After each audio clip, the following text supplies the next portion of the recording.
बिस्मिल्लाहिर्रहमानिर्रहीम। नाज़रीन अस्सलाम वालेकुम, मैं हूं सैयद मोहसिन रज़ा और आप देख रहे हैं मेरा डिजिटल चैनल।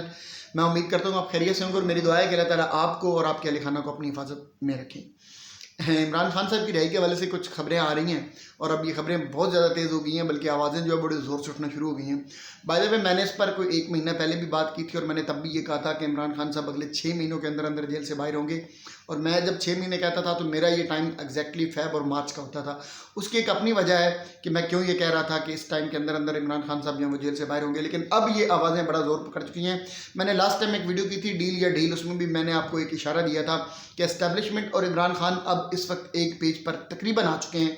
और इसको अगर स्ट्रेट फॉरवर्ड या एक ही जुमले में अगर कहा जाए तो ये डील हो गई है। तो बिल्कुल मैंने उस टाइम भी यही कहा था, ये डील हो गई है। और अभी मैं यही कह रहा हूँ कि खान साहब और एस्टेब्लिशमेंट के दरमियान बिहाइंड द स्क्रीन डील हो चुकी है। और डील की डिटेल्स क्या है वो मैंने उस वीडियो में भी बात की थी। मैं अब भी ये कह रहा हूँ कि डील से मुराद कोई झुकना, कोई डील से मुराद कोई हार जाना, शिकस्त खा जाना ये नहीं है। डील से मुराद यही होता है कि एक पेज पर बैठकर कुछ चीज़ें एक बंदा छोड़ देता है, कुछ दूसरा फ्रीक छोड़ देता है और तय पा जाती है, और यही मुल्क और रियासत के लिए ठीक भी होता है। एनीवे, मैं आज इसकी थोड़ी मज़ीद डिटेल आपसे शेयर करना चाह रहा हूँ कि इमरान खान साहब जो बाहर आ रहे हैं जेल से वो कब तक बाहर आएंगे और इसके पीछे लॉजिक क्या है कि क्यों इमरान खान साहब बाहर आ रहे हैं। मैं आपको दो तरफ इशारा करना चाहता हूँ। एक, लतीफ़ खोसर साहब ने एक प्रेस कॉन्फ्रेंस की है। प्रेस कॉन्फ्रेंस तो बहरहाल इसे नहीं आप कह सकते, ये बेसिकली मीडिया टॉक थी। बहरहाल ये भी बहुत बड़ी बात है कि ये लोग मीडिया टॉक तो कम से कम करते हैं, ये मीडिया को फेस तो करते हैं। एक तरफ वो बाबूजी सरकार हैं, वो कुछ तकरीबन 1.5 साल पाकिस्तान में रह के गए हैं और मैंने इतने टाइम के अंदर अंदर उस बंदे का कोई एक इंटरव्यू नहीं देखा, कोई मीडिया टॉक, किसी साफ़ी का सवाल किसी यूनिवर्सिटी में किसी जगह पर कोई विजिट करके कोई नौजवानों के सामने किसी को फेस करें तो उनमें तो खैर इतनी सकत भी नहीं है, इतनी अहलियत भी नहीं है और उनके पास कोई जवाब भी नहीं है कि अगर कोई आजकल चूँकि नौजवान नस्ल है वो 80 की दहाई की सियासत करना सीखा हुआ है, उन्होंने वही वो कर सकते हैं।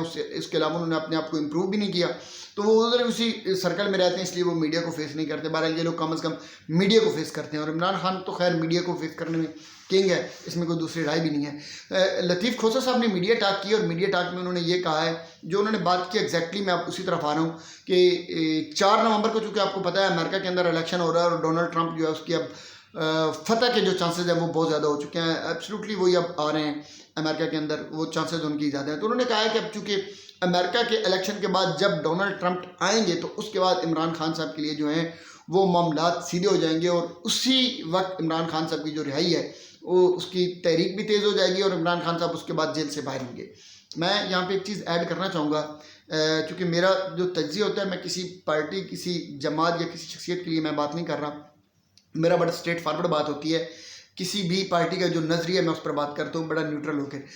अगर इमरान खान साहब जो हैं वो डोनाल्ड ट्रंप के आने से ही बाहर आएंगे और डोनाल्ड ट्रंप जो अमेरिका के सदर बनेंगे तो उस वक्त अमेरिका की मंशा, अमेरिका की ख्वाहिश के मुताबिक ही बाहर आएंगे, तो फिर साइफर क्या चक्कर था, फिर साइफर की क्या औकात रह गई, अब साइफर को क्या कहा जाए, फिर साइफर का क्या करना है। मतलब जिस पे आप कह रहे थे कि अमेरिका की साइफर बेसिकली यही था ना कि वो मदाखलत थी पाकिस्तान के सिस्टम के अंदर, तो अगर वो मदाखलत आपके लिए नाकाबिल कबूल थी तो आज ये मदाखलत जो आप कह रहे हैं कि डोनाल्ड ट्रंप आएगा और इमरान खान बाहर आ जाएगा, डोनाल्ड ट्रंप आएगा तो हम इनकलाब ले आएंगे, डोनाल्ड ट्रंप आएगा तो उसके बाद हमारी हुकूमत आ जाएगी, तो ये क्या मुदाखलत नहीं है? अगर साइफर मुदाखलत थी तो फिर ये भी तो मुदाखलत ही है ना। इमरान खान को लाने में अगर अमेरिका का ही हाथ होना, अमेरिका नहीं लेके आना, तो फिर ऐसा इमरान खान तो कौम को नहीं चाहिए था, क्योंकि अमेरिका का नुमाइंदा तो पाकिस्तान किस कौम को चाहिए ही नहीं था कभी भी। तो आज लतीफ़ खोसर साहब जब इस तरह की टॉक करते हैं मीडिया में जाकर, तो इसका मतलब है कि वो स्ट्रेट फॉरवर्ड ये कहना चाह रहे हैं कि हम अमेरिका के साथ हैं, हम अमेरिका के गुलाम हैं। एब्सोल्युटली नॉट वाली बात झूठी थी। हाँ, क्या हम कोई गुलाम है, ये नारा भी झूठा था। तो ये सारी बातें फिर उसी सिमत में चली जाती हैं। बहरहाल उन्होंने ये कहा है कि अमेरिका में जब इलेक्शन होगा, डोनाल्ड ट्रंप आएगा तो उसके बाद इमरान खान साहब की जो रिहाई है वो हो जाएगी। बहरहाल उनका यही मतलब था, उसके बाद इमरान खान साहब जो है उनको रिहा कर दिया जाएगा। एब्सोल्युटली इसके इफेक्ट्स ज़रूर होंगे। डोनाल्ड ट्रंप के आने से इमरान खान जो है उसके हालात जो है चेंजेस ज़रूर आएगी, वो भी बाहर आएंगे इस वजह से भी। लेकिन इसमें एक एडिशनल बात मैं करता चलूँ कि 2 तरह की होती है, एक इंटरनेशनल एस्टैब्लिशमेंट है और एक लोकल एस्टैब्लिशमेंट है। तो दोनों की आपस में कोलैबोरेशन चल रही होती है इंटरनेशनली मामलात को सुलझाने, समझाने और चलाने के लिए। तो इसमें तो कोई शक नहीं कि इंटरनेशनल कोलैबोरेशन के बगैर लोकल एस्टैब्लिशमेंट किसी भी मुल्क की